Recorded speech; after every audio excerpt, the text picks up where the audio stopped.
प्रभात बच्चों, आज की हिंदी कक्षा में आपका स्वागत है। आज हम पढ़ेंगे डॉक्टर हरिवंश राय बच्चन जी द्वारा रचित एक गीत दिन जल्दी जल्दी ढलता है। प्रस्तुत गीत कवि हरिवंश राय बच्चन जी द्वारा रचित निशा निमंत्रण से लिया गया है। इसमें कवि ने दिन जल्दी जल्दी ढलता है के दो अर्थ व्यक्त किए। एक तो दिन समाप्त हो रहा है और दूसरा कि लोग दिन समाप्त होने से पहले अपना काम कर लें, जल्दी से घर लौट जाएं। और दूसरा है कि ये जीवन बहुत छोटा है, इसलिए इंसान को समय के रहते हुए अपना लक्ष्य प्राप्त कर लेना चाहिए। तो अब हम पढ़ते हैं कविता दिन जल्दी जल्दी ढलता है। हो जाए न पथ में रात कहीं, मंजिल भी तो है दूर नहीं। ये सोच थका दिन का पंथी भी जल्दी जल्दी चलता है, दिन जल्दी जल्दी ढलता है।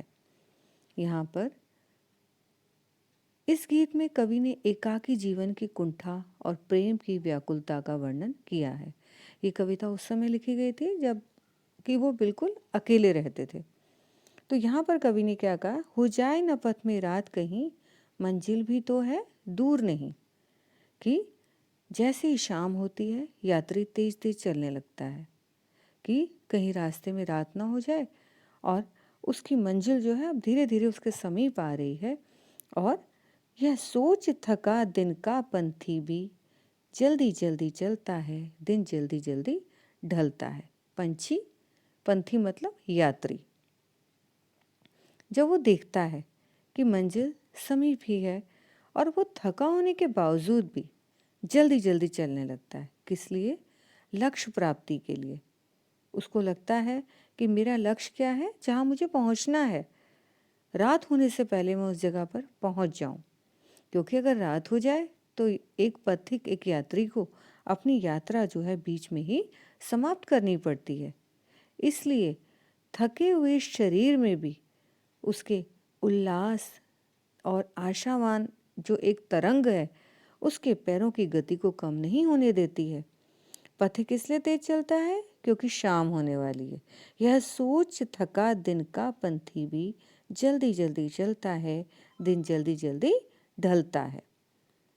उसको आशंका है कि घर पहुंचने से पहले रात ना हो जाए, और रात हुई तो उसे रुकना पड़ेगा।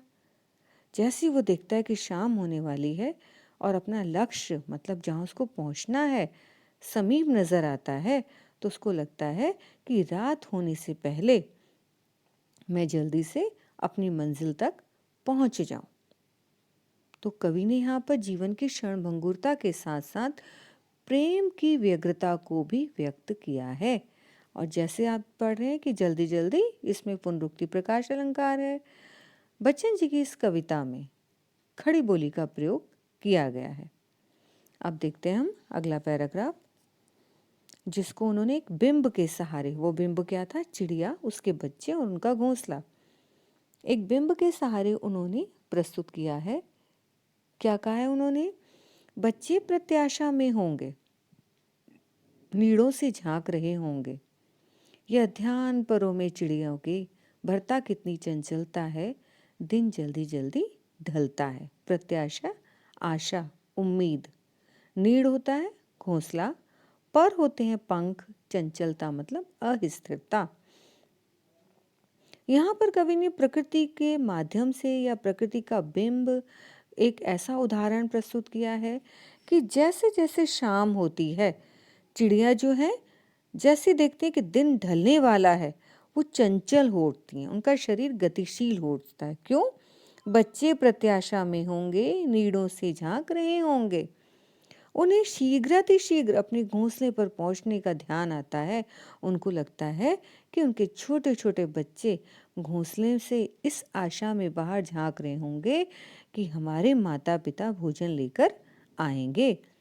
और जैसे चिड़िया के को ध्यान आता है अपने बच्चों का, घोंसले में बैठे हुए इंतज़ार करते हुए उसके वो बच्चे, उसके पंखों में एकदम तेज़ी आ जाती है और वो जल्दी से जल्दी अपने घोंसले में पहुंचने के लिए परेशान या व्याकुल हो जाती है।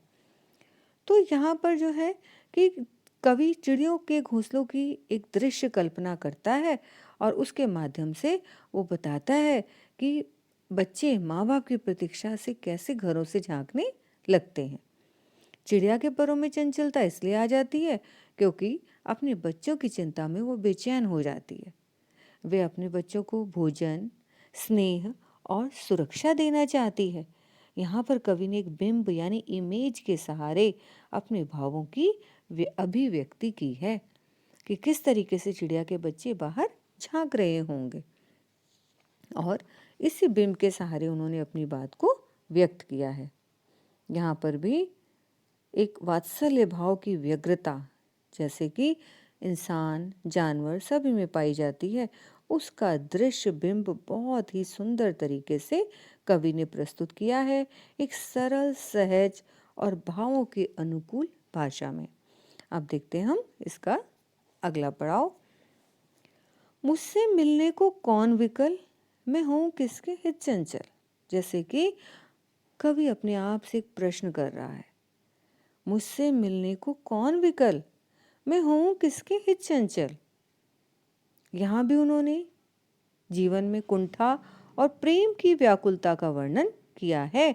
कवि कहता है वो संसार में अकेला है, इसके कारण उससे मिलने के लिए कौन व्याकुल होगा।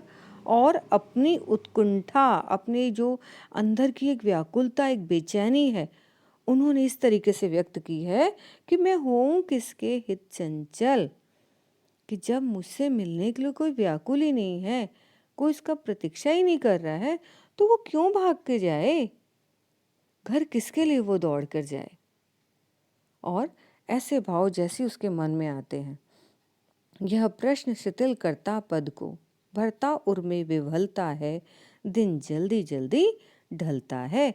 कवि को लगता है कि मुझे तो कोई भी नहीं मेरे लिए परेशान होने वाला, मेरा कोई इंतज़ार नहीं कर रहा है। कवि के मन में प्रेम तरंग जगने का कोई कारण ही नहीं है। कवि के मन में जैसे ये प्रश्न आता है कि मेरे लिए कौन परेशान है, उसके कदम वहीं शिथिल, धीमे पड़ जाते हैं और हृदय में, मन में एक व्याकुलता भर जाती है कि ठीक है, दिन ढलते ही रात हो जाएगी। रात में एकाकीपन और उसके प्रिया की वियोग वेदना उसे अशांत कर देगी और उसके हृदय में क्या करेगी, एक पीड़ा भर देगी।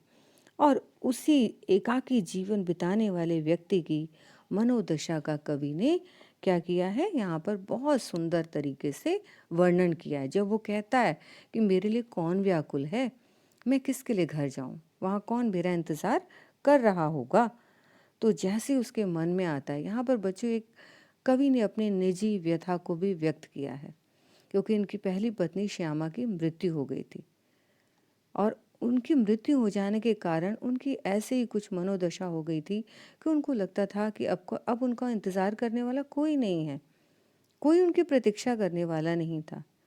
तो उनकी मन दुख से भर जाता था, बेचैनी, व्याकुलता उनके अंदर समा गई थी और ऐसे ही उन्होंने क्या कहा कि मैं हूँ किसके हित चंचल, मैं किसके लिए परेशान रहूं।